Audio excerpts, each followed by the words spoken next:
हम लोगों को बहुजन समाज पार्टी ने सबसे ज़्यादा महत्व दिया। हम विकास दुबे को जानते नहीं, मेरा विकास दुबे से कोई परिचय नहीं, मेरी विकास दुबे से कोई रिश्तेदारी नहीं, मेरी विकास दुबे से कोई नातेदारी नहीं। आत्मगौरव नष्ट करके जीना तो मृत्यु से भी बुरा। तो अपने सम्मान को सुरक्षित रखते हुए हमें ही नहीं, हर व्यक्ति को कार्य करना चाहिए। और जो जिस व्यक्ति में भी आत्मबल है वो हर व्यक्ति दबंग है, हम ही नहीं। जिसमें भी आत्मबल है वो हर व्यक्ति दबंग होगा, जिसका आत्मबल होगा ही नहीं वो दबंग कहाँ से होगा। वर्ष 1987 में मेरे खिलाफ मुकदमा लिख दिया जाता है। 12 साल की उम्र में किसी के खिलाफ मुकदमा लिख दिया जाना कहाँ तक जायज़ होता है। हमारे क्षेत्र की जनता के साथ अन्याय उत्पीड़न नहीं होगा, चाहे वो कोई भी सरकार बने। हमारा ये भरसक प्रयास होगा कि उत्तर प्रदेश के अंदर फर्रुखाबाद जनपद का नाम स्वर्णिम अक्षरों से लिखा जाए। नगर विधायक ही है, उसमें उनका सबसे ज़्यादा महत्वपूर्ण योगदान रहता है, क्योंकि वो ब्राह्मण है। उन्हें लगता है कि संसार में उनके अलावा कोई दूसरा ब्राह्मण आगे बढ़े ही ना, सब कुछ उन्हीं को मिल जाए। अगर मैं बात करूं तो ये मेजर सुनील दत्त द्विवेदी जी यहाँ से सदर विधायक हैं, उनकी बात आप कर रहे हैं फर्रुखाबाद से। हाँ, सदर विधायक वही हैं और उनको चूंकि ब्राह्मण है तो उन्हें लगता है कि सबसे बड़े ब्राह्मण वही हैं। और ब्राह्मण कोई व्यक्ति नेता ना बने, ना राजनेता, और जो भी है सब उनको मिल जाए।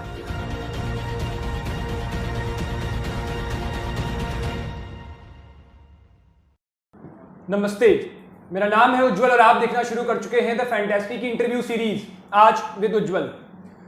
इस वक्त हम आ चुके हैं फर्रुखाबाद में। फर्रुखाबाद एक, जो मैं अगर बात करूं यहाँ पे तो मोटा माटी लगभग यहाँ पे राजनीतिक चहलकदमी जो होती है वो अपने शीर्ष स्तर पर रहती है। और फर्रुखाबाद एक ऐसा जिला है जो अपने आसपास के जिलों में भी श्रेष्ठ रहता है, राजनीति के स्तर से बात करें या अन्य चीजों के हिसाब से भी अगर हम बात करते हैं। फर्रुखाबाद में यहाँ पे राजनीतिक पकड़ है, राजनीति के नेताओं में चीजें चलती रहती हैं, जनता में भी। मतलब राजनीति का अगर मैं बात करूं मोटा माटी, क्योंकि मैं इसी उद्देश्य से यहाँ पे आया हूं, जो भी हमने यहाँ पे कवर किया वो सारा राजनीतिक उद्देश्य था हमारा। उन्हीं चीजों को लेकर के हमने आपको यहाँ के तमाम लोगों से परिचय कराया, यहाँ के जो विधायक रहे, जो भी लोग रहे, उनका परिचय कराया। मगर जब हम फर्रुखाबाद जिले में आते हैं तो एक शख्स यहाँ ऐसा भी है जो पद पर नहीं, अपनी खुद की पकड़, यानी ये एक बहुत बड़ी बात होती है राजनीतिक परिप्रेक्ष्य से, उसकी खुद की पकड़ भी है और तमाम काफी सारी चीजें हैं। वो शख्स हमारे साथ हैं, डॉक्टर अनुपम दुबे। परिचय के मोहताज नहीं है आज के समय पे। फर्रुखाबाद, उसके आसपास जिलों में, हरदोई में, ये सारी जगह इनका पूरा वर्चस्व फैला रहता है। लेकिन ये चीजें तो आप इनकी सुनी होंगी, जानते होंगे, जैसे जो भी समाचार टीवी चैनलों के माध्यम से जो भी आपने सुना। हम इनसे इतर भी आज बहुत सी चीजें और बहुत सी बातें करेंगे, इनसे जानेंगे बहुत से ऐसे अनसुने मुद्दे, बहुत सी चीजें जो आपने अभी तक नहीं सुनी होंगी, और बिल्कुल क्लियर अंदाज में, क्योंकि इनका अंदाज भी बहुत साफ और स्पष्ट रहता है। तो अनुपम जी, स्वागत है आपका हमारे साथ जुड़ने के लिए। आप शुरुआत ही मैं यहीं से करता हूं। सबसे पहले तो आप मुझे ये बताएं कि आप किस पार्टी से बिलोंग करते हैं, किस पार्टी से? वर्तमान समय में तो हम बहुजन समाज पार्टी में हैं। बसपा सरकार में रहने का मुझे एक मूलभूत सबसे स्पष्ट कारण बताइए कि आप किस पार्टी में हैं। बसपा सरकार में जो एक सबसे बड़ी बात है कि यदि आप अपने यहाँ के प्रतिनिधि हैं और अपनी जनता की जब भी कभी कोई समस्या को आप रखते हैं, और जायज़ समस्या जो भी होती है उसको प्रत्येक दशा में अधिकारियों को मानना पड़ता है। और अगर वो नहीं मानते हैं तो आपकी बात, अगर जब भी कभी आप उच्च स्तरीय नेतृत्व के समक्ष रखेंगे तो वहाँ पे बात सुनी जाती है और जायज़ बात मानी जाती है। यहाँ पर जब मैं देखता हूँ, हमने ग्राउंड रिपोर्ट की, हमने लोगों से मिले, यहाँ पर आपकी एक जो छवि है वो छवि आपकी दबंगों वाली बनाई गई है। मतलब लोगों में जब नाम ही लिया जाता है आपका, तो सबसे पहले अच्छे काम जो आप करते हैं वो सेकेंडरी होते हैं। प्राइमरी जो आपकी इमेज है वो आपकी इमेज दबंग टाइप की है। मतलब डॉक्टर अनुपम दुबे मतलब कोई एक दबंग इंसान है, ऐसा कुछ है। क्या है इसका रीजन? आप एक बात बताइए कि यहाँ पर आप देखते हैं कि जो जनता है, जनहित के कार्य हैं, तो जनहित के कार्य जो नेतागण चुन के आते हैं, जब तक चुनते नहीं तब तक उनको जनता की ज़रूरत रहती है। लेकिन जब चुन के आते हैं तो कोई भी व्यक्ति उनकी बात सुनने को तैयार होता है, नहीं सुनने को तैयार होता है। आज ही आप देख लीजिए, आज जो परिवेश चल रहा है इसमें मान लीजिए आप मेरे पास आए हैं, बाकी सारे लोगों के पास गए होंगे, जनता से भी आपने संवाद किया होगा, सारे लोगों की छवि को आपने देखा होगा कि किस स्तर पर कहाँ पर क्या काम कर रहे हैं। जनता के पास जब हम जाते हैं, जनता हमारी भाग्य विधाता होती है, लेकिन यही नेता जनता को बाद में भाग्य विधाता क्यों नहीं मानते? भाई जिन्होंने हमको वोट दिया वो हमसे दूर कैसे जा रही है, इसमें तो नेता को सोचना चाहिए। अब अगर उसमें से कोई भी पीड़ित व्यक्ति आया तो पीड़ित व्यक्ति न्याय के लिए आता है, तो न्याय के लिए हम पेशे से अधिवक्ता भी हैं जी, हम अपना एक फाउंडेशन भी चलाते हैं। तो जिसको जिस तरीके की मदद की आवश्यकता होती है उसकी मदद हम दिल खोल के करते हैं। और जब हम मदद करते हैं तो अब ये नहीं देखते कि इसके पीछे क्या है और क्या होगा। जो मददगार व्यक्ति है, जिसकी मदद करनी चाहिए, जो जायज़ व्यक्ति है, उसकी मदद करने में कोई संकोच नहीं होता और हम बेबाकी से और बिल्कुल खुले दिल से मदद करते हैं। उसमें अगर कोई कठिनाइयाँ आती हैं, परेशानियाँ आती हैं तो हम उसको फेस करते हैं। और अगर वो सक्षम व्यक्ति नहीं है तो उसकी सारी लड़ाई हम खुद लड़ने को तैयार हो जाते हैं। अब इसमें अगर कोई आदमी ये कह दे कि ये साहब दबंग है या कुछ है, तो इसमें कोई, हम किसी से बुरा कहने नहीं जाते। आपने सबसे बात की होगी, कोई व्यक्ति ये कह दे कि हमने आज तक किसी से अभद्र भाषा में बात की हो, लेकिन ये नहीं हो सकता कि कोई भी आदमी, हम जब किसी से अभद्र भाषा में बात नहीं कर रहे तो कोई हमसे भी तो नहीं करेगा। और अगर यदि वो हमसे कर रहा है तो उसका हम उसे जवाब देते हैं। तो जवाब देने पर अगर ऐसा है कि वो दबंग छवि है या कुछ है, भाई आत्म गौरव नष्ट करके जीना तो मृत्यु से भी बुरा है। तो अपने सम्मान को सुरक्षित रखते हुए हमें ही नहीं, हर व्यक्ति को कार्य करना चाहिए। और जो जिस व्यक्ति में भी आत्मबल है वो हर व्यक्ति दबंग है, हम ही नहीं। जिसमें भी आत्मबल है वो हर व्यक्ति दबंग होगा। जिसका आत्मबल होगा ही नहीं वो दबंग कहाँ से हो जाएगा? आत्मबल के साथ ही तो दबंग होता है। तो आप देख लीजिए कि जहाँ पर भी जो जिसमें भी आत्मबल है, वो चाहे राजनेता हो, चाहे वो जो भी व्यक्ति हो, जिस क्षेत्र में भी हो, उसको दबंगी व्यक्ति कहेंगे। तो मतलब आपका मानना है कि आपके विरोधी ही दबंग वाली छवि बना रहे हैं? तो विरोधियों का जो काम है वो अपना करते हैं। नहीं, आपका ये मानना है? आपके बिल्कुल अपने कार्यकर्ता नहीं कहते हैं कि भाई हमारा कार्यकर्ता, आप घूमे तो हमारे कार्यकर्ता ने हमारी कहीं बुराई की हो तो बताओ। अब जो राजनीतिक प्रतिद्वंदी हैं वो तो किसी भी आदमी के ऊपर कीचड़ उछाल सकते हैं, लेकिन अपने आप को उन्हें देखना चाहिए ना। भाई अपने आप को तो देखें। लेकिन अपने आप ये कैसे स्पष्ट होता है कि आपके विरोधी ही करते हैं? बहुत से आपके भी लोग ऐसे हैं जो इमेज आपकी, मतलब आपकी नाम लेते ही एक नेता की इमेज तो है, लेकिन नेताओं में भी स्टेज है, कौन किस तरह का है। देखिए, केवल इतना है कि जो भी व्यक्ति है, जो हमारा समर्थक है, जो मेरे पास आता है, वो ये विश्वास और भरोसा लेकर के आता है। उसे ये भरोसा है कि यदि सत्ताधारी लोग हमारा उत्पीड़न करेंगे तो एक व्यक्ति ऐसा है जो मेरी मदद कर देगा। मदद कर देगा तो मदद करने के लिए जब सत्ता के विपक्ष में आप मदद करेंगे तो मदद करने वाला सत्ता के विपक्ष में जो भी व्यक्ति होता है, जैसे मान लीजिए कि कोई व्यक्ति आया, अभी दो दल हैं, एक मान लीजिए कोई भी बहुजन समाजवादी पार्टी का कार्यकर्ता है, एक बीजेपी का कार्यकर्ता है। बीजेपी के कार्यकर्ता ने बहुजन समाज पार्टी के कार्यकर्ता को मारा, मुकदमा लिखाने गया तो बीजेपी के कार्यकर्ता को लिख लिया गया, बहुजन समाजवादी पार्टी के कार्यकर्ता को नहीं लिखा गया। जब वो पास में आया उससे बात की गई, अगर वहाँ से नहीं लिखा गया तो कोर्ट से लिखा जाएगा। क्यों? न्यायपालिका तो स्वतंत्र है ना, और हमारी जायज़ बात है तो हमारी सुनी भी जाएगी। और उसकी लड़ाई लड़ना, अगर भाई न्याय की लड़ाई लड़ना दबंगई है तो कोई दिक्कत नहीं है।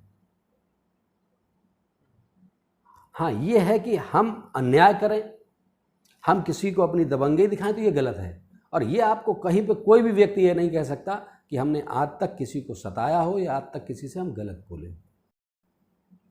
2012 में आपके ऊपर 9 क्रिमिनल केस थे, शायद से 9 थे।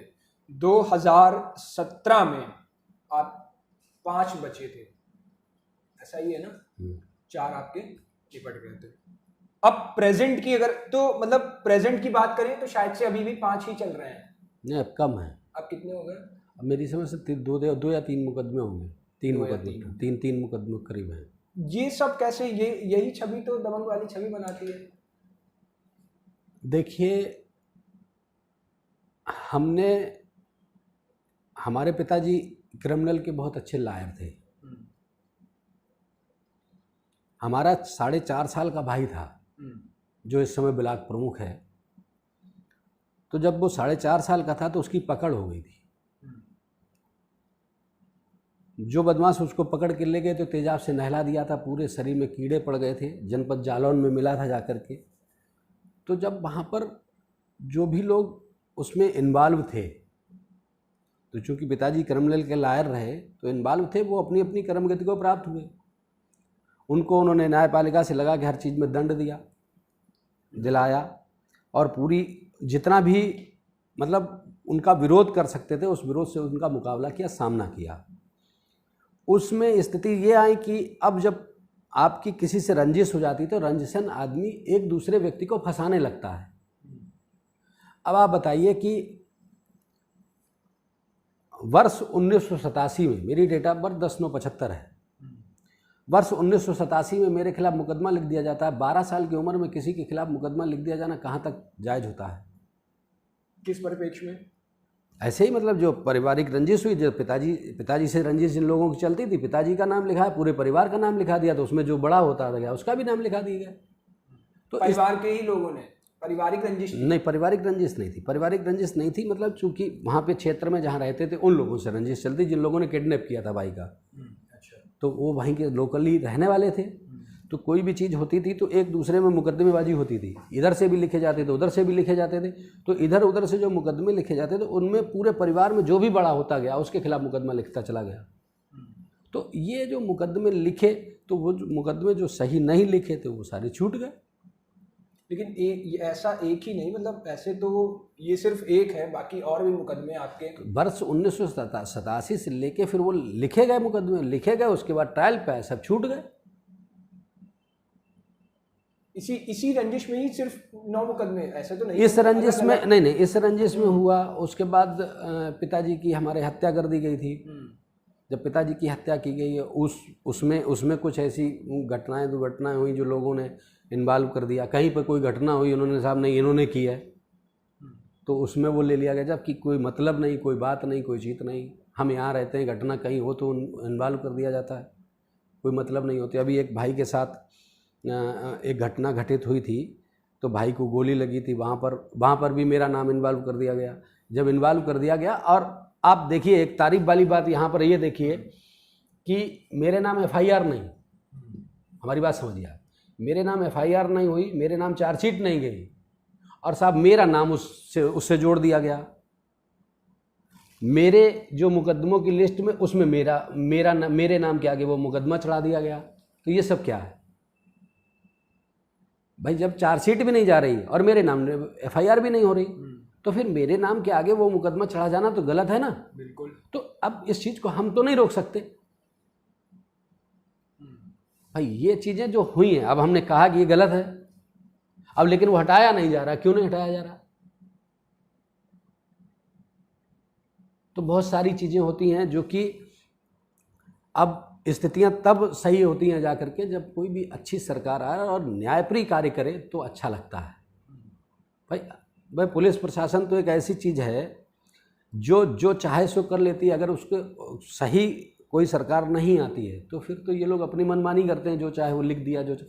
हमारे जो मुकदमे उन्होंने दिखाए उसमें कम से कम 3-4 मुकदमे ऐसे जो मेरे खिलाफ लिखे ही नहीं गए आज तक और चढ़ा दिए गए। तो उनका कोई मतलब है? कोई मतलब नहीं। आप पेशे से अधिवक्ता भी हैं, अपने मुकदमे खुद लड़ते हैं? लगभग अपने मुकदमे खुद ही देखते हैं और हम बार एसोसिएशन के इस समय चुनाव अधिकारी भी हैं। जो चुनाव हो रहा है उसके चुनाव अधिकारी पिछले उसमें भी रहे थे, इस बार भी हैं। अच्छा। हाँ, और वहाँ पर जो अनुशासन समिति है उसके अध्यक्ष भी हैं। राजनीति के साथ आप अपने पेशे को भी पूरा समय देते हैं, जो अधिवक्ता? हाँ, उसमें भी जितना हम दे सकते हैं उतना समय जरूर देते हैं। आप फर्रुखाबाद में रहने वाले हैं। फर्रुखाबाद के बेसिकली जो कार्यकर्ताओं को आपसे बहुत उम्मीदें होती हैं, आपसे बहुत सारी अपेक्षाएं होती हैं, आकांक्षाओं से भरे हुए होते हैं। वो आप फर्रुखाबाद को कहाँ देखना चाहते हैं भविष्य में? किसी पद पर नहीं भी होते हुए फिर भी आपका इतना यहाँ पर मुझे लगता है वर्चस्व है, तो आप कहाँ पे देखना चाहते हैं? अब देखिए, भगवान ने अगर हमें किसी लायक बनाया, हम सबसे ज़्यादा अपने प्रभु को मानते हैं, अपने गुरुदेव भगवान को मानते हैं और उनकी ही आराधना करते हैं और ये मानते हैं कि जो भी होता है उनकी बिना मर्जी के नहीं होता है। यदि भगवान की कृपा हम पर रहती है और हम यहाँ से जनप्रतिनिधि चुने जाते हैं तो हमारा ये भरसक प्रयास होगा कि उत्तर प्रदेश के अंदर फर्रुखाबाद जनपद का नाम स्वर्णिम अक्षरों से लिखा जाए। हर व्यक्ति अपने अपने जनपद के लिए करना चाहता है, ये लोग कोई अलग से नहीं आते। मान लीजिए आज कोई भी व्यक्ति जहाँ पर भी बढ़ा है वहाँ पर अपने ज़िले को रोशन करने के लिए काम करते हैं जो अच्छे लोग होते हैं। तो हमारा तो ये कहना है कि जो भी लोग चुन के जाएं उन सबको करना चाहिए, लेकिन कुछ लोग ऐसे हैं जो अपने व्यक्तिगत स्वार्थ लाभ के कारण जो है ये सब चीज़ें नहीं देखते। और हमारा तो केवल और केवल ये है कि हम जहाँ से चुने जाएं उस जनपद का नाम स्वर्णिम अक्षरों में लिखा जाए, यही हमारी सबसे बड़ी जीत है। वो सिर्फ पद पर आने के बाद ही हो सकता है? पद पे आने के बाद इसलिए हो सकता है कि हम पद पे जब नहीं है तो इतना संघर्ष करना होगा, तो हम विकास कहाँ से लाएंगे, लोगों की समस्याएं हम दूर कैसे करा पाएंगे। भाई हम तो ये चाहते हैं कि यदि कोई भी जनप्रतिनिधि इस तरीके का अच्छा व्यक्ति है, जिसका व्यवहार अच्छा है और जिसका प्रतिनिधित्व करना अच्छा है, तो उसको तो ये चाहिए कि उसके क्षेत्र में कोई विवादास्पद स्थितियां ही ना बने, और बने भी तो जनप्रतिनिधि का ये कार्य होता है कि वो जनप्रतिनिधि वहाँ पर जाकर के उस समस्या को सॉर्ट आउट करे और वहाँ पर कोई भी गंभीर वारदात ना होने दे, उसे रोक दे। और जब भी कभी भगवान ने मौका दिया तो ये आपको देखने को मिलेगा। अच्छा, आज मान लीजिए हमारे पास ग्राम पंचायत है, एक सनौड़ा पृथ्वी है हमारी ग्राम पंचायत, तो वहाँ पर आप देखिए जाकर के, हम जिस गांव में रहते हैं वहाँ पर पिछले कई सालों से दशकों हो गए होंगे, कई दशक से कोई एनसीआर तक नहीं लिखी जाती है।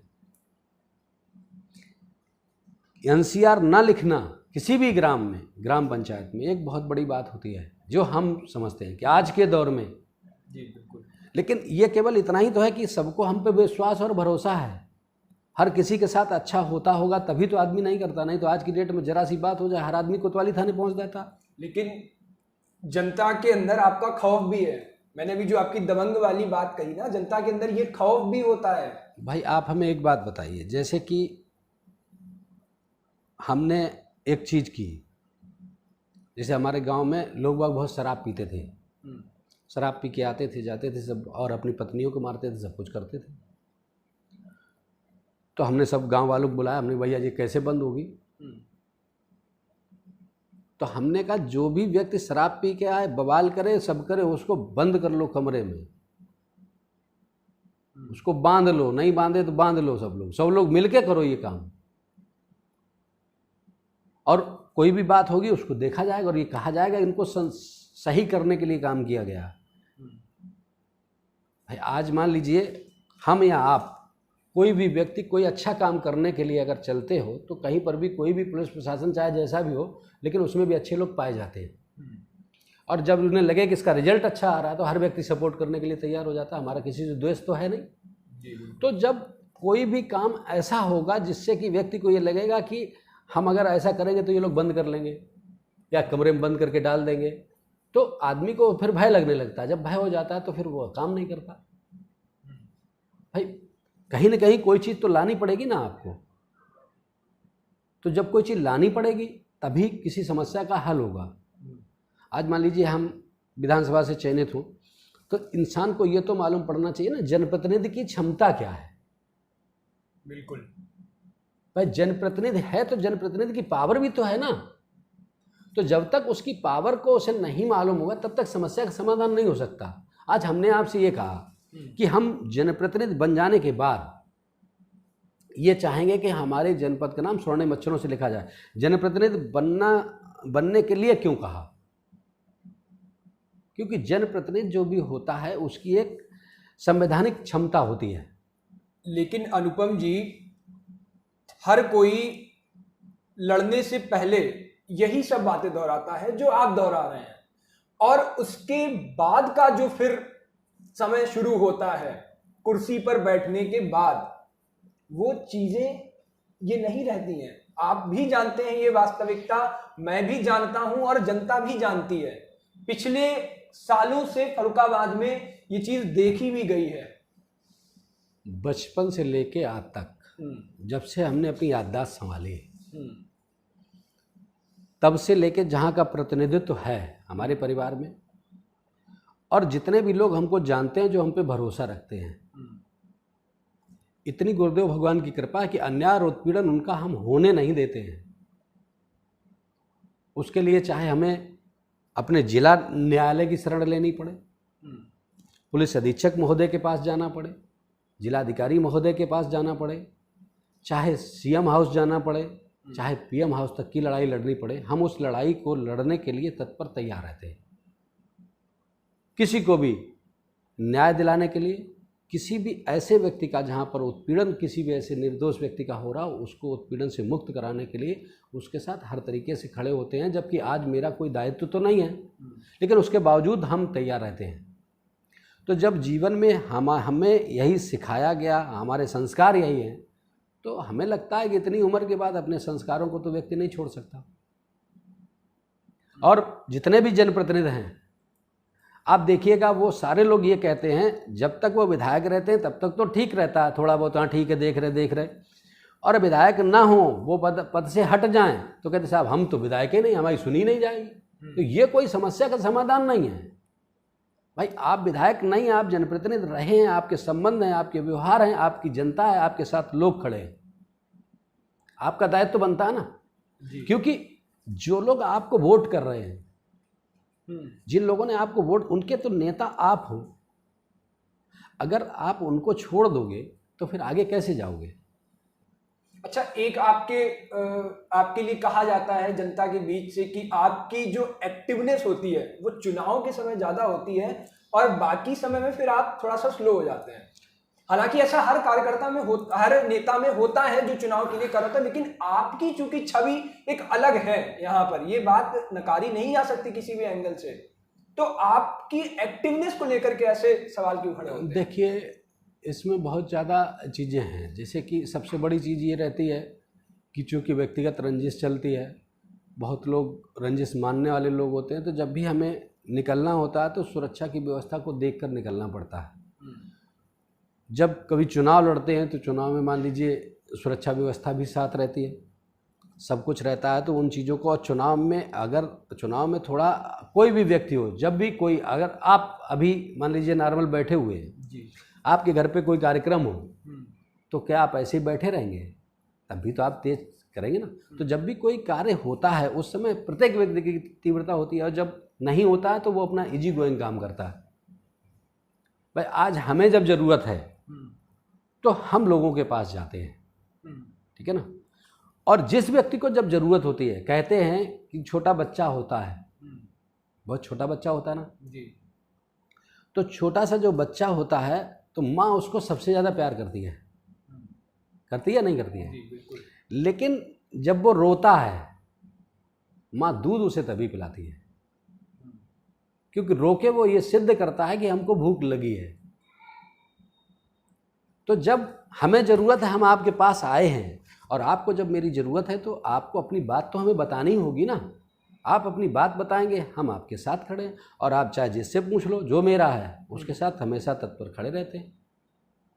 लेकिन किसी के साथ कोई बात हुई तो क्षेत्र चूंकि बड़ा रहता है, हम 3 जिलों के बॉर्डर पे रहते हैं, और यहाँ फर्रुखाबाद में ही नहीं, आप चाहे जहाँ पर भी जाएंगे, हमारे बारे में आपको हमेशा हमारा जो समर्थक है, कार्यकर्ता है, वो इतना ही उत्साहित रहता है।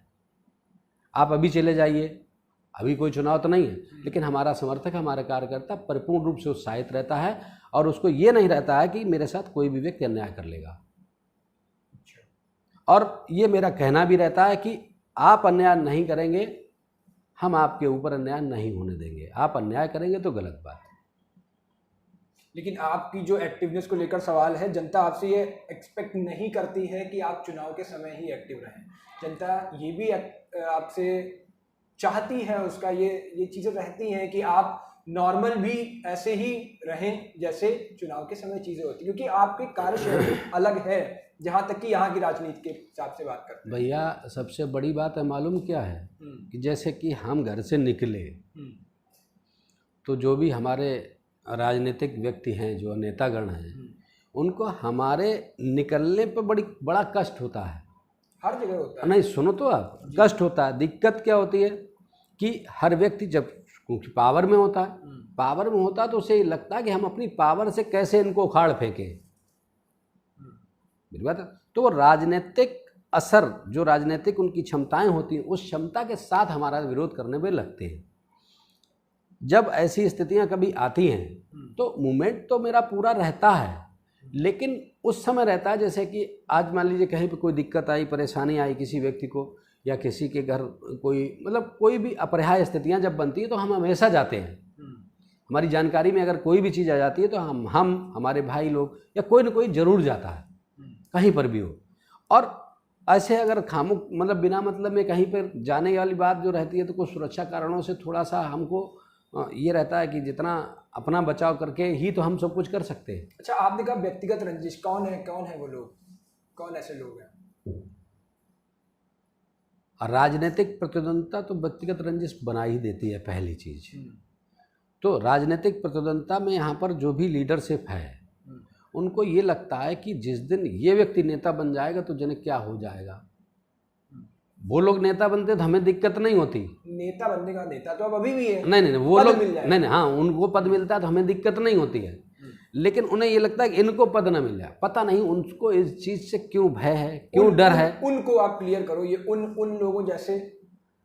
अब जैसे कि अब उन लोगों को हम क्या नाम ले, राजनीतिक प्रतिद्वंदी जो भी होते हैं, आप लोग जानते हो कि यहाँ पर जब आप देखे हो, घूमे हो, जब आप लोग मिले हो सबसे, तो आपको मालूम होगा। हम क्यों किसी का नाम लें, या हमसे आप क्यों नाम लिबाओगे किसी का। तो जो भी लोग हैं, और चाहता था कि मतलब आप बताएं तो एक तरह से हमें भी तो पता लगे कि वो लोग कौन हैं जो ये सारी चीज़ें हैं, कैसे क्या करते हैं, तो जनता भी जाने ये चीज़ें, उनके सामने भी निकल करके आए। तो आपको जो आरोप लगता है कि आप एक्टिव नहीं होते हैं, आम दिनों में निकलते नहीं हैं, तो उनको पता लगे, मतलब आप खुल के बताइए क्लियर होकर के। अभी एक लेटेस्ट वाकया हुआ जी। अभी हम अपने गुरुदेव भगवान के आश्रम पे जाते हैं हर गुरु पूर्णिमा पर। हर गुरु पूर्णिमा पर एक ही नहीं, आज ही इसी बार नहीं गए, हम हमेशा जाते हैं और हर वर्ष जाते हैं। इसमें जिससे चाहो उससे जानकारी कर लो, पूरा शहर जानता है। ठीक है। इस बार एक विकास दुबे वाला कांड हुआ होगा, आपको जानकारी हुई होगी, कानपुर देहात में। तो हमारे जो राजनीतिक प्रतिद्वंदी महोदय जो भी रहे, अब उन्होंने एक बढ़िया काम, मतलब अपनी समझ से उन्होंने बढ़िया किया। क्या बढ़िया काम किया कि उन्होंने एक प्रदेश के जो उच्च स्तरीय अधिकारीगण थे उनको एक सूचना दे दी कि साहब अनुपम दुबे की गाड़ी में विकास दुबे। आप समझिए मेरी बात। हम विकास दुबे को जानते नहीं, मेरा विकास दुबे से कोई परिचय नहीं, मेरी विकास दुबे से कोई रिश्तेदारी नहीं, मेरी विकास दुबे से कोई नातेदारी नहीं। हर वर्ष हम एक राम कथा का आयोजन करते हैं। अपने गांव में मंदिर हमने बनवाया गुरुदेव भगवान की प्रेरणा से, तो उसका वार्षिक उत्सव मनाते हैं, हर वर्ष करते हैं। और जितने भी हमारे रिलेटिव हैं, जितने भी मेरे सगे संबंधी हैं, सबको वर्ष में एक बार जरूर इकट्ठा करते हैं। हमारे घर में शादी होती, विवाह होती, कोई भी जो चाहो सो आप भी देख सकते हो, सबकी बाकायदा वीडियो रिकॉर्डिंग होती, सब कुछ होती। कहीं पर भी कोई भी व्यक्ति ये कह दे कि कभी कोई किसी ने देखा हो, लेकिन किसी को, हाँ विकास दुबे किसी ने, जब हमारे यहाँ हर वर्ष कार्यक्रम होता है तो अगर हमारे किसी संबंध में तो कोई आएगा जाएगा, नहीं आएगा जाएगा, बताओ।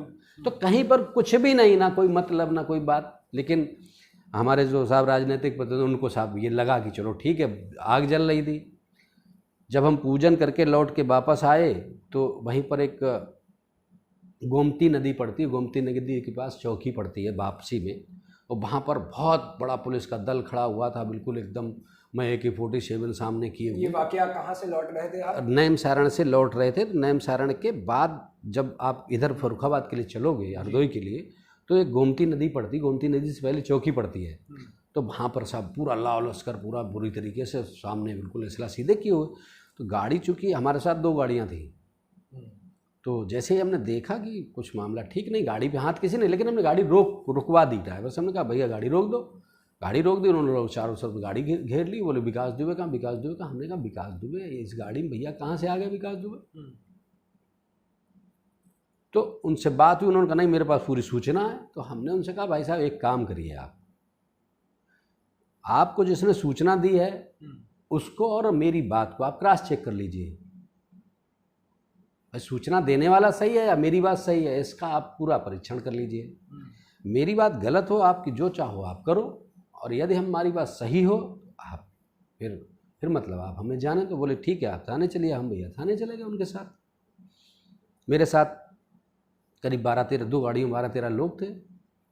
तो सबके लाइसेंसी इस्लामी थे जो भी थे। तो वहाँ पे उसमें मैक्सिमम आदमी ऐसा था जो कि गुरुदेव भगवान के शिष्य भी थे और भले लोग थे, जिन पे कोई मतलब वो भी नहीं था। तो गए तो सबके पास उनके अपने अपने लाइसेंस थे, अपने लेके चले गए। असलहा आमतौर पर रखते हैं आप? हम रखते क्या, हमारे पास तो कुछ भी नहीं है, लेकिन जो भी जब ज़रूरत पड़ती है तो हाँ ज़रूरत पड़ती है तो जो सिक्योरिटी वाले लोग होते हैं उनसे ले लेते हैं, या अपना जैसे कि महीनेबंदी पे कुछ आदमी बने रहते हैं उस तरीके से लोगों को रख लेते हैं। तो वो भी थे और साथ में वो लोग भी थे जो भोजन करने जाते, उनके भी अपने पेपर थे, वो भी लेके चले गए। तो उन्होंने अपने शस्त्रों की परीक्षण जांच की, सब कुछ किया। उसके बाद मोबाइल वगैरह की सब सारी जानकारी ली, सब कुछ किया। लेकिन रात में जब उनको ये लगा 9-10 बजे कि कहीं कुछ है ही नहीं, तो उन्होंने कहा कि कोई चीज़ नहीं निकल के आ रही। तो ये एक भगवान की एक बहुत बड़ी अद्भुत कृपा थी कि कहीं पर कोई चीज़ जब थी ही नहीं तो उन्होंने कहा ठीक है भैया कोई दिक्कत नहीं। उस समय भाई जो राजनीतिक जो विरोधी थे उन्हें तो ये लगा कि पूरा काम हो ही जाएगा, और वो लोग भी यही कह रहे थे जो पुलिस वाले जिन्होंने रोका था। बोले अगर गाड़ी ना रोकते तो हम बस्ट खोल देते। अब आप अंदाज कर लो। तो जो इस तरीके की मानसिकता का विरोध करने वाले जो लोग हैं, मतलब मैं जहां तक पहुंच पाया आपकी बातों से तो मैं ये जानूं कि पार्टी पक्ष के जो लोग हैं, हाँ पार्टी पक्ष के, उन्हीं ने जानकारी पार्टी के ऊपर पहुंचाई होगी ऊपरी स्तर पर। तो यहाँ से जो पार्टी पक्ष यानी भारतीय जनता पार्टी के जो लोग हैं, हाँ तो अब वो तो यही बात सीधी है। भारतीय जनता पार्टी के जो लोग हैं, और उसमें विशेष तौर पर चूँकि हमारे नगर विधायक ही हैं, उसमें उनका सबसे ज़्यादा महत्वपूर्ण योगदान रहता है। क्योंकि वो ब्राह्मण है, उन्हें लगता है कि संसार में उनके अलावा कोई दूसरा ब्राह्मण आगे बढ़े ही ना, सब कुछ उन्हीं को मिल जाए। अगर मैं बात करूँ तो ये मेजर सुनील दत्त द्विवेदी जी यहाँ से सदर विधायक हैं, उनकी बात आप कर रहे हैं फरुखाबाद से? हाँ सदर विधायक वही हैं, और उनको चूंकि ब्राह्मण तो उन्हें लगता है कि सबसे बड़े ब्राह्मण वही हैं, और ब्राह्मण कोई व्यक्ति नेता ना बने ना राजनेता हो, जो भी है सब उनको मिल जाए। तो उनका ये जो उद्देश्य रहता है वो ये रहता है कि कोई भी व्यक्ति राजनीति में ब्राह्मण चेहरा ना उभर के आए, उनके परिवार में है उनके परिवार तक ही सीमित हो जाए। ये सबसे बड़ी लड़ाई उनकी रहती है, किसी भी ब्राह्मण से, हम ही से नहीं। आज कोई भी ब्राह्मण उभरता हुआ चेहरा होगा तो उससे उनका विरोध। ये आप सीधा सा आरोप लगा रहे हैं उन पर। अब आरोप क्या लगा रहे हैं, मजबूरी में आप कह रहे हो तो मजबूरी में इतना कहना पड़ता है, क्या करें। आरोप वाली बात नहीं, जो सच्चाई हम देखो किसी पे आरोप नहीं लगाते, हम सच्चाई बताते। आप यहाँ से निकलिए और किसी भी व्यक्ति से, किसी भी ब्राह्मण से आप बात कर लीजिए, देखिए हाँ यहीं की बात नहीं है। जिस जाति का जहाँ पर लीडर होता है वो आदमी उस जाति के किसी व्यक्ति को उठने ही नहीं देना चाहता। राजनीति मार तो यहीं खाती है। तो अब जो दल होते हैं उन्हें लगता नहीं साहब मेरा यही नेता सबसे सफिशिएंट है, उसी पे विश्वास जता देते हैं। जबकि नेताओं का आलम ये है कि अब आप जो आज वर्तमान समय में सत्ताधारी नेतागण हैं उनकी हालत तो ये है कि अगर राष्ट्रीय नेतृत्व अपने हिसाब से केवल क्रॉस चेकिंग करा ले तो 2-4 हज़ार रुपए तक जनता से ले रहे हैं। जनता के हित की बातें छोड़ दो, जनता का शोषण करने में लगे। अच्छा, आप अगर चुनाव लड़ते हैं, टिकट मिलती है, क्या मुद्दे रहेंगे, किन मुद्दों पर आप चुनाव लड़ेंगे? क्या जनता तक अपनी पद के बाद क्या आकांक्षाएं उनकी पूरी करेंगे? किन चीजों को आप शामिल करेंगे? आज अगर सबसे बड़ी बात है तो यहाँ पर यह है कि सुविधाएं सरकार द्वारा तो दी जाती हैं, लेकिन सुविधाएं जनता तक नहीं पहुँचती हैं। जैसे कि आपने देखा यहाँ पर राम मनोहर लोहिया हॉस्पिटल बना हुआ, बहुत भव्य बना हुआ है, लेकिन जब भी कभी हॉस्पिटल की जो सेवाएं लेने की जब बात आती है तो वहाँ पर कोई आपको सुविधा नहीं मिलेगी। प्राइवेट सेक्टर में आदमी जाता है, गरीब आदमी प्राइवेट सेक्टर में बेचारा जा ही नहीं पाता है, जाता भी है तो वो उतना जो उसका खर्चा होता है उतना उठा नहीं पाता। तो मजबूरी में आदमी को पैसे के अभाव में दम तोड़नी पड़ती है। यदि हम विकास की बात करें तो यहाँ पर स्थिति ये है कि अभी ज़रा सा पानी बरस जाए तो आप देखिए ये मतलब ताल बन जाता है शहर, हर जगह जल भराव हो जाते हैं। किसानों को यदि हम सुविधा देने की बात जैसे कहीं पर भी आती, ग्रामीण क्षेत्र में आप देखते हैं कि लोगों को कॉलोनी वगैरह दी जाती है, सबको दिए जाते हैं। तो होता ये है कि जिसके पास पैसा नहीं, जो नितांत गरीब व्यक्ति है, उसको कभी सरकार द्वारा दी हुई सुविधा नहीं प्राप्त होती है और इस चीज़ पर किसी भी व्यक्ति का ध्यान नहीं जाता। आप हमें बताइए, सरकार द्वारा गरीब और निरीह व्यक्ति को, जिनके पास कुछ भी नहीं है, जो हैंड टू माउथ हैं, उनको ही तो कॉलोनी वगैरह दी जाती है, उनको ही तो राशन फ्री में दिया जाता है। आप आज उठा करके देख लीजिए कि ऐसे कितने लोगों को कॉलोनी मिली हैं, ऐसे कितने लोगों को राशन मिलता है जो वास्तविकता गरीब हैं। आप आने के बाद इन सबको ठीक करेंगे? इन सबको हमारे आने के 1 साल बाद आप जब आएंगे और यहाँ पर पूछेंगे आके लोगों से, तो लोग बताएंगे, हम नहीं कह रहे कि अब क्या हुआ, तब क्या था और अब क्या है। मतलब अगर मोटा माटी कहूँ तो स्वास्थ्य सेवाएं हुई और जो जनता है, जनता को जो सरकार द्वारा लाभ दिए जा रहे हैं उसमें पात्रों को लाभ मिलना चाहिए। वो पात्रों को जो लाभ नहीं मिल रहा, पात्रों को ही लाभ मिलेगा। दूसरी चीज़, यहाँ पर जो भी आपसी लड़ाई झगड़े होते हैं, मेरा अपना सबसे बड़ा उद्देश्य ये रहेगा कि आपस में लड़ाई झगड़े ना हो, जिससे कि व्यक्ति का विकास होगा। और विकास में सबसे ज़्यादा अवरोधक जो है वो व्यक्तिगत लड़ाई झगड़ा होता है, जहाँ तक भाई हम समझ सकते हैं। और लड़ाई झगड़ा कोई बहुत बड़ी बात पे नहीं होता। लड़ाई झगड़ा केवल इस बात का, इसने हमें गाली दी तो इनने भी गाली दी, इनने जब गाली दी बात बढ़ गई, मारा पीटी हो गई तो साहब उनने घात लगा के फायरिंग कर दी। तो इसको तभी रोका जाना चाहिए जब गाली गलौज तक मामला है तो एक दूसरे का जो भी पक्ष है, जो भी जिस पक्ष ने गलती की उससे उसको क्षमा मांग ले, वो जाए और उससे कहो तुमने गलती की, उसके ऊपर इस बात का प्रेशर हो, गलती की, इनका सम्मान करिए। अगर बड़ा है तो सम्मान होना चाहिए। लेकिन ये काम आप कैसे करवा सकते हैं? यहाँ तो ईगो क्लैश होगा। ये काम आप कैसे करवा सकते हैं? क्यों ईगो क्लैश होगा भाई? आप हमें एक बात बताइए, जैसे आप 2 लोगों की लड़ाई हुई, आपको उन्होंने मारा, आप गए मुकदमा लिखवा दिया जाके, तो मुकदमा लिखवा दिया, पुलिस जब पकड़ेगी और 4 डंडे मारेगी तब ईगो क्लैश नहीं होगा। ये वही तो मैं आपसे कह रहा हूँ। ये बात आप कैसे उन तक डिलीवर करेंगे? नहीं तो ये बात भाई जनप्रतिनिधि का कार्य क्या? अगर वो जनता के टच में भी नहीं रहता तो फिर जनप्रतिनिधि काहेगा? तो ऐसे तो हजारों मुद्दे आएंगे। वो वही कि भाई वहाँ पे हमारे पास क्या है, जितने मुद्दे आएंगे, हमें थाना क्षेत्र की पुलिस मिलती है भाई, थानेबाज फोर्स होती है, सारी चीज़ें होती हैं। ये पुलिस फोर्स के लिए भी तो अच्छी बात होगी कि भाई उसके सामने बहुत समस्याएं नहीं होंगी, बहुत दिक्कतें नहीं होंगी, और अगर कोई चीज़ आएगी तो थाने में ही, संबंधित थाने में ही तो आएगी। और जब संबंधित थाने में आएगी तो ऐसा नहीं है, बहुत सी सरकारों ने ये चीज़ चलानी चाहिए कि आपसी लड़ाई झगड़े आपसी सहमत से ख़त्म कराए जाएं, छोटे छोटे लड़ाई झगड़े। लेकिन उस पर अमल क्यों नहीं हो पाया? अमल इसलिए नहीं हो पाया कि उनके नेता लोग वो अमल नहीं चाहते। आज की जो राजनीति है वो राजनीति केवल ये हो चुकी है, जो भी राजनेता हैं, जो पदासीन हैं, वो ये चाहते हैं कि हर गांव में कम से कम 2 या 3 फाड़ हों, एक पक्ष में, कम से कम एक पक्ष मेरे पास रहे। तो ये नेता लोग लड़ाने का कार्य कर रहे हैं। ये अपना लड़ाने का कार्य छोड़ दें, जनता अपने आप बहुत अच्छी व्यवस्था में पहुंच जाएगी। लेकिन ये चीज़ें आप सिर्फ गांव स्तर तक कह सकते हैं, शहरों में ये चीज़ें नहीं होती हैं। शहरों में जैसे आपने कहा वहाँ पे डिवाइड कर देते हैं, डिवाइड एंड रूल वाली जो नीति आप बता रहे हैं, ये ग्रामीण स्तर तक अधिकतर है। शहरों में अब लोगों में ऐसा नहीं रहा। शहरों में जो आज युवा भटक रहा है उसके पीछे रीजन क्या है? नहीं, आप जैसे कह रहे हैं कि आप ये आपसी सहमति कराएंगे, इससे तो आप कह रहे हैं पुलिस वालों का काम थाने में कम हो जाएगा। लेकिन एक अगर हम उसमें पुलिस का सहयोग तो चाहिए होता है। असलियत देखें तो पुलिस ये काम कभी नहीं कम होने देगी, क्योंकि वहां से उनकी, देखिए, मैं जो चीजें जो क्लियर होती हैं वो बोलते हैं हम। बहुत से, हम ये नहीं कह रहे कि सभी पुलिस वाले गलत हैं, लेकिन उनकी वहां से इनकम बंद हो जाएगी। देखिए आप एक चीज़ समझ लीजिए कि जब छोटे छोटे लड़ाई झगड़े की कोई भी चीज़ होती है ना, तो ये कोई जो छोटे मोटे लड़ाई झगड़ों में जो थाने और कचहरी में जो मामले जाते हैं, ये बहुत रिच फैमिलियां नहीं होती।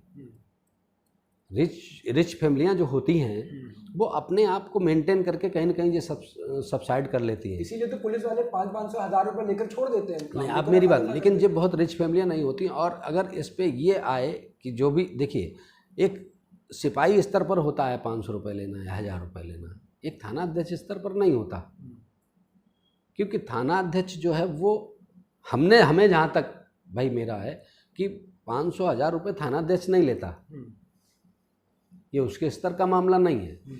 और हर प्रत्येक थाना अध्यक्ष ये चाहता है कि मेरे थाने में जितना क्राइम कंट्रोल होगा उतना ही हमको अच्छा रिस्पांस मिलेगा। भाई वो कहीं भी जाए तो क्राइम कंट्रोल होगा कब? क्राइम कंट्रोल तब होगा, देखिए क्राइम होता कब है? क्राइम जो नौजवान युवा पीढ़ी होती है, अगर उसको दिशा सही मिल गई तो क्राइम कंट्रोल रहता है। और नौजवान युवा पीढ़ी जैसे ही भटकी, क्राइम बढ़ जाता है। युवाओं के लिए आपकी क्या प्राथमिकता होगी? युवाओं के लिए युवाओं के लिए तो सबसे बड़ी प्राथमिकता ये है कि युवाओं को अच्छा मार्गदर्शन मिले। उसके लिए जो है बहुत सारे कार्य करने पड़ेंगे तब ऐसा हो।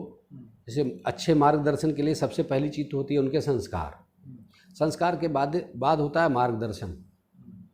तो उनके मार्गदर्शन के लिए जो भी लोग जिनके टच में हैं तो उनको और रोजगार, बेहतर शिक्षा जब आदमी को मिलेगी तो शिक्षा का मतलब ये होता है जो शिक्षित होता है वो रोजगार की ओर बढ़ता है, लफड़ों में नहीं पड़ता। तो शिक्षा और शिक्षा के साथ रोजगार।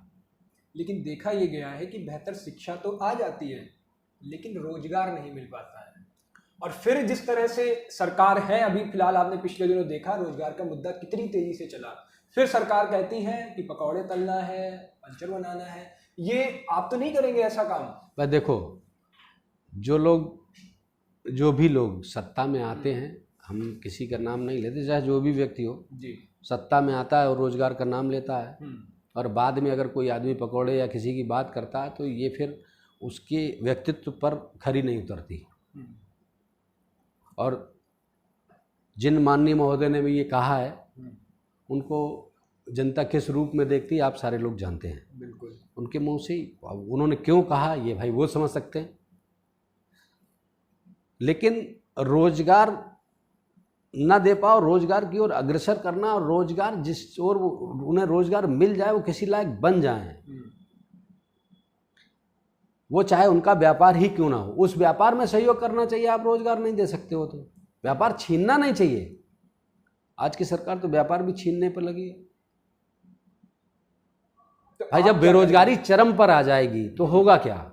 ये तो सरकार की है, जनता बुराई करती है, आप क्या करेंगे मैं ये जानना चाहता हूं। हमारा तो अपना सीधा वो है कि हमारे पास रोजगार की दिशा देने के लिए एक दिशा होगी और रोजगार में बढ़ाने के लिए उनके लिए जो मौके होंगे उनको बढ़ाया जाएगा। और जो भी लोग उस पर नहीं है तो उनका बिजनेस व्यापार जो भी होगा तो उनकी जो भी हम सहायता कर सकते हैं उस सहायता के साथ उनको बिजनेस व्यापार की ओर अग्रसर करते हुए उनकी मदद करेंगे। ठीक है, तो ये सारी आपकी चीज़ें रहेंगी, यानी बेहतर शिक्षा, शिक्षा के साथ रोजगार, ये अभी रिकॉर्ड हो जा रहा है। अगर भविष्य में आप पद पर होते हैं तो ये फिर आपका चलेगा और ये देखा जाएगा। आप जब आएंगे तो फिर हम आपसे पूछेंगे। आप नहीं हमसे पूछेंगे, तब हम आपसे पूछेंगे कि जो आप हमसे उस समय कह के गए थे आज पता तो करिए जाकर के कुछ सही हुआ कि नहीं हुआ। हम ये नहीं कहते कि हम एकदम सब सुधार देंगे, लेकिन बहुत कुछ सुधरा हुआ मिलेगा आप। ठीक है भाई, गारंटी हम कोई भी व्यक्ति ये गारंटी नहीं ले सकता कि हम पूरा माहौल ही सुधार देंगे, लेकिन जनपद तो बाद की चीज आती है। सबसे पहले अपना क्षेत्र होता है जहां से आप निर्वाचित हो जाएं, और जहां से हम निर्वाचित होंगे जिस क्षेत्र से, उस क्षेत्र में इसकी झलक तो 1 साल के अंदर ही दिखेगी और 5 साल में तो बहुत कुछ अच्छा दिखेगा, बशर्ते पद मिलने के साथ साथ सरकार में व्यवस्था भी बन जाए, हमारी सरकार भी बन जाए। अच्छा, और ये भी सरकार बन जाए, और सरकार नहीं भी अगर बनती है तब भी सरकार नहीं भी बनती है तब भी अगर कोई ऐसी सरकार बनती है जो जनता का हित कर रही होगी तो भी हमारे क्षेत्र में परिवर्तन होगा। और जनता के हित वाली सरकार ना बने तो फिर तो उसके लिए तो कुछ नहीं किया जा सकता। लेकिन हमारे क्षेत्र की जनता के साथ अन्याय और उत्पीड़न नहीं होगा चाहे वो कोई भी सरकार बने। और हमारा उद्देश्य ये होगा कि हमारे क्षेत्र की जनता प्रत्येक दशा में शिक्षित हो और रोजगार की ओर अग्रसर हो। व्यापारिक व्यवस्था से लेकर जितनी भी हमारी क्षमताएं होंगी, उस समय सरकार से मदद नहीं दे सकते, लेकिन मेरी क्षमताओं के साथ हम जितना आगे बढ़ा सकते हैं उतना आगे बढ़ाएंगे। तो ये थे हमारे साथ अनुपम दुबे जी। इनकी जो विशेष चीजें रही तो ये कहते हैं कि अगर चुनाव लड़ते हैं और चुनाव जीतते हैं तो शिक्षा के साथ रोजगार जो आज युवाओं का मुद्दा चल रहा है, उसके साथ ही बेहतर सड़क व्यवस्थाएं होंगी, यहाँ पर स्वास्थ्य की व्यवस्थाएं बढ़िया होंगी। खैर ये तो वक्त बताएगा, और वक्त जो भी चीजें हैं ये आज आप भी देख रहे हैं। उसके बाद अगर ये तय होकर के कुर्सी पर बैठते हैं फिर क्या चीजें रहेंगी ये भी आपको ही तय करना है। हालांकि जो भी सवाल जवाब हुए उससे जनता को तय करना है, आप सबको तय करना है कि चीजें कैसे, किस तरह से और कहां पे बदलाव की जरूरत है, और आप कैसे तय करेंगे कि आपके क्षेत्र का कौन सा व्यक्ति किस तरह से विकास सही मायने में कर सकता है। बहुत सारी चीजों से बात हुई हमारी, बहुत सारे मुद्दे सामने आए, बहुत से आरोप प्रत्यारोपों की छड़ी भी लगी यहाँ पर, और तमाम काफी सारी चीजें खुल करके सामने आई। और ये चिर परिचित अंदाज इन्हीं का है कि ये खुल करके चीजों को रखते हैं। ये बात भी हमें जनता से ही पता चली है। अनुपम जी बहुत बहुत धन्यवाद आपका हमें समय देने के लिए, बहुत बहुत आभार आप सभी का। मिलाएंगे आपको अगले हफ्ते फिर एक किसी नए शख्स के साथ, तब तक के लिए शुक्रिया। अलविदा।